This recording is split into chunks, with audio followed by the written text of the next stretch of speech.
Yes बोलें। नई आने वाली सीरियल है हम टीवी, जिसके हिदायतकार हैं अदील सिद्दीकी। टेंशन है। इससे पहले भी अदील की सीरियल सुपर डुपर हिट गई है और ये इनकी सेकंड सीरियल है नेचर, बड़ी सीरियल है, इसकी बड़ी कास्ट है और इसमें मैं हूँ ऐसे ही वसीम अब्बास हैं और उनके साहबजादे अली लीड पे हैं और तबस्सुम है, ये मेरी वाइफ बनी, अली अंसारी भी हैं। अली अंसारी। और उसके अलावा इसमें सजल अली की छोटी बहन है सबूर अली।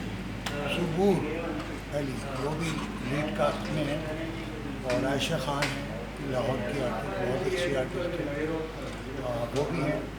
और इस वक्त हम सेट पे यहाँ बैठे हैं, जुलाई 3 जुलाई है आज और IMF की मीटिंग वाला दिन है गालिबन भी। और रात को देखें पता चलेगा सियासी सूरत हाल का कि क्या हो रही है और सियासी ऊँट किस करवट बैठा है। राना सनाउल्लाह की FIR की खबरें बहुत गर्म है सोशल मीडिया पे आजकल, और उसमें 21 किलो और 15 किलो और 16 किलो ये सुनते आ रहे हैं हम। बहरहाल पता चलेगा अभी। फिलहाल हम अपनी सीरियल